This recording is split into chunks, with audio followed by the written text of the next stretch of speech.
Hi everyone, welcome back to my YouTube channel. I have been pre-recording a lot of videos today. Just because I have so much I want to share with you, and I know my weeks get so busy. I am one of those girls that's always doing 5 things at the same time. So when it comes to balance in life, I don't have it. I have been meaning to start my fragrance YouTube channel for I think since January. Just because I have so much. And I quickly realized when I'm looking to buy these fragrances, no one is doing videos. And sometimes I hate buying samples, and sometimes you can't buy samples. It is what it is. It's the full bottle or nothing. And I do follow a few people, a fragrance glance. I really love that she actually posts some videos that she enjoys rather than what's being hyped up. I love C Chronicles. Because she just tries a lot of things and her collection is so big. It helps me find a lot of stuff. But I will say personally, I've quickly realized that me and her don't have the same nose, in the sense of we don't like the same notes. Or sometimes how she interprets notes is not how I interpret notes. And you know what, that's not tea to her. It's just people have different noses. And I've noticed that with some of my friends as well. We do perfume smelling dates because she loves perfumes as well. And sometimes we'll smell a perfume and she'll think of one thing and I'll think of another thing, and it won't even be remotely close to each other. But that just lets you know how different people's noses are. And I think our scent association also plays a part in that, because you're more likely to notice scents that you are kind of you've smelt before, you've liked before, or you have a scent memory with. So I'm saying that to say, oh, and I also really find I love watching male YouTubers because of the fact that that's where a lot of my scent profiles tend to go. I think I just stop listening when they start talking about it smells like Dior Savage, Leighton, whatever. I'm like, okay, maybe that's not for me. But there are a few that I'm kind of interested in, and I actually would love to start smelling some male fragrances and kind of seeing how I feel about them. By male, I mean traditionally blue and super duper blue Chanel and that kind of area of stuff, and kind of seeing what they have, because I actually think I would love most of them. I think it's just that marketing thing of being it's for men. I don't know what that means. I don't know what. Anyways, back to the fragrances. This is La Prestige collection by Khadlaj. So I will say I don't have one fragrance out of this collection, and that is Le Prestige King. And I'm a little bit sad about that. And I actually wonder whether it's very masculine leaning. I'll do some research, but I think I actually would still like it, because what I found with these collections that they have out is that they're very unisex, or unisex that I can handle. Let me say it like that. The way that I like it to be. They're not sweet at all, but they're not punch you in the nose patchouli or super green and aquatic. They're not like that at all. They're my type. So I personally like them. So I feel like I could stomach King, to be honest. And you know what? If I don't like it, I could always give it to my sister's partner or whoever, my brother. I do think they would love it. So anyways, let me start with La Prestige Empress. I've already spoken about this in another video, but let's just do a quick recap of what I think about it. I have some notes here, so you'll see me flicking through them because your girl can't remember everything. I mean, I can't remember everything. The Prestige Empress is supposed to be an inspiration on Sospiro Vibrato. I have said before that I don't think Sospiro Vibrato and Tiger are specifically the same. I haven't spelled Sospiro Vibrato, but I've heard people say Junoon Oud smells like Sospiro Vibrato, not Tiger. And I think I from what I remember, Tiger was a little bit sweeter, but I'm saying that very vaguely. It just was a little bit more well blended and less green from what I remember. But anyways, I'll just go into what I like about this. So this is a deep oud that's kind of inky. It's not skanky at all. It's not that woody or skanky or medicinal. It's more deep ink kind of vibe, but it's not super blue ink. It's just in the background, supporting act normally oud is. And then you have some musk that gives this this kind of skin detergent vibe. I know that's always such an odd thing to say, because I never knew what musk was until I got Secret Musk, and I was like, oh, I don't like musk. But yeah, it kind of gives it like a powdery detergent kind of vibe just in the back. And then you have patchouli, which is very strong. The patchouli really jumps out. This perfume is more like, it's a lot more piney and green and citrus than it is anything else. Everything else is kind of supporting it. It does, like, its approach to patchouli is very much like Middle Eastern, like think Kissa, but like tone it down, because Kissa was on 100, like, but bring it back down to like 30 to 50. It's that approach to patchouli and amber. This definitely, I think, if you're gonna wear this and you normally like, if you like super floral, fluffy, you know, sweet fragrances, I do think it's not a safe blind buy, because like, if you don't like Nishani Annie, if you don't like perfumes that are herbal, I think you will really have a hard time with this. Like, I think you have to like stuff like Santal 33 or, you know, the whole Le Labo selection. Like, if you find like you're not off put by any of their approach to perfumes, I think you might be a little bit more open to this. But it is very green and very fresh, and kind of like, it's not minty, but it feels like green leaves, kind of that. Smells amazing. I love it. I love it. Okay, so what would I wear that with? I would wear that to work events, like particularly during the day. I don't think I would rock it so much at night. I would think for me, it's a day, summer. I don't know if I would wear it in winter, because that's not the type I want to wear. I tend to want to wear more gourmands in winter. But yeah, I like that. I like that a lot. And on holiday, I would wear that on holiday.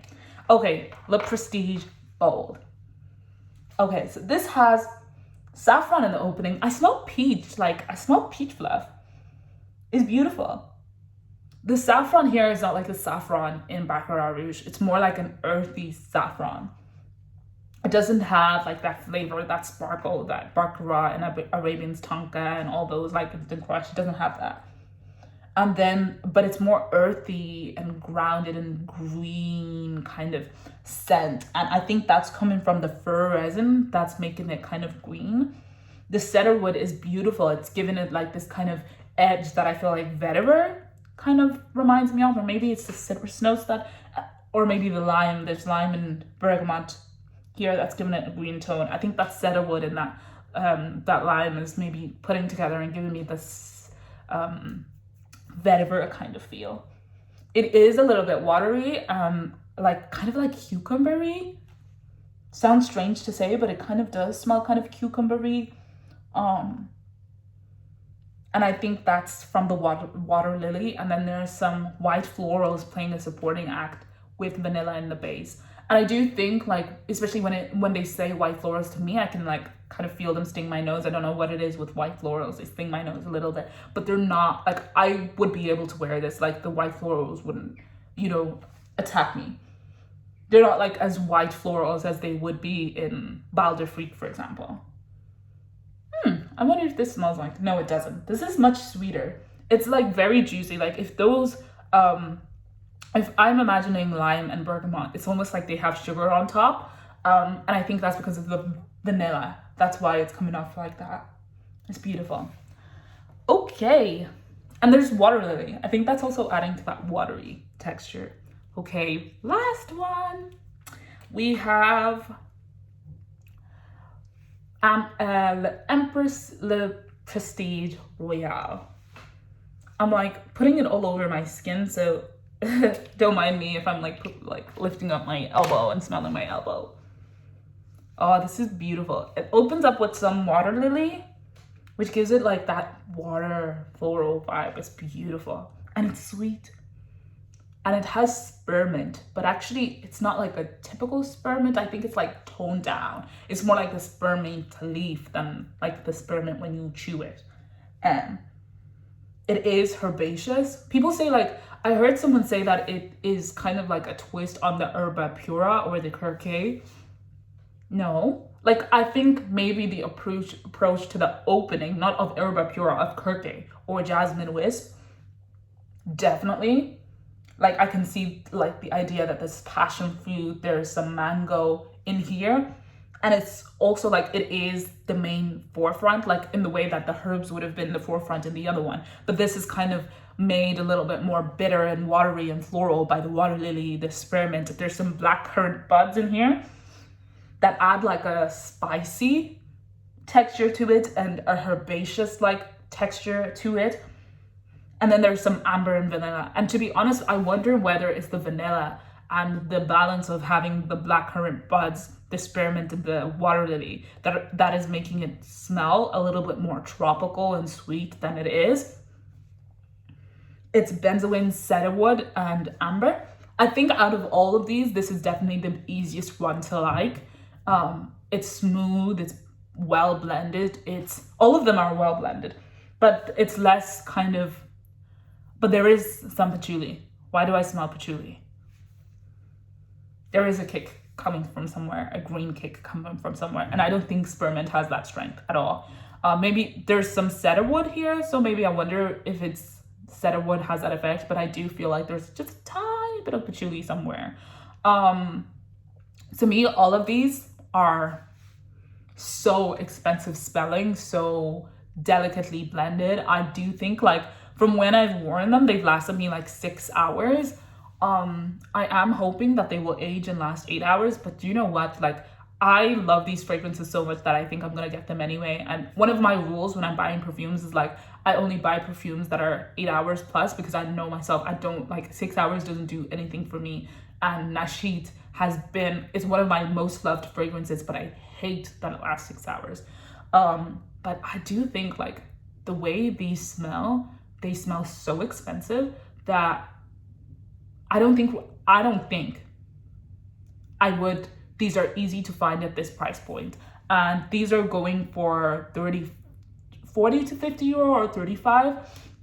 I do think these are going to jump up. On Notino, they're already 75 euro. I think they're going to do a jasmine wisp. That's how sophisticated and well blended these perfumes are. I think they're going to get skyrocketed for the price. And I've found them for a cheap price. So I'm just going to buy them, and when the fall goes down, the fall goes down.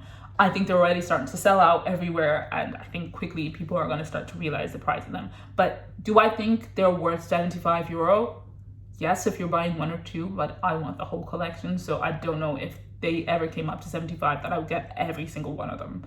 That's me being absolutely honest. I do want to get the Prestige King, and I think do I think like if you looked at the notes you would know what these exactly smell like? No, because like unless you're kind of similar to that DNA, but no, to me, like I don't really know what herbal notes and all those kind of, I'm more like gourmand getty. I can kind of tell those notes. So to me, these ones, I could have never guessed they were going to smell like this, I'll be honest, but they're beautiful. Projection, I found that they projected for 2 hours, a good scent bubble, but I haven't tried them with anybody else to let you know what they actually smell like. But maybe when I get the real bottles, we can catch up. Do I think these are definitely worth the hype? Yes. Are they blind buy safe? Kind of. I think the most blind buy safe is Secret Mask, Royal, Le Prestige Royal, and Crown. The other ones, I think you really love to love herbal and spicy stuff. If you don't like that kind of stuff, don't dare touch it.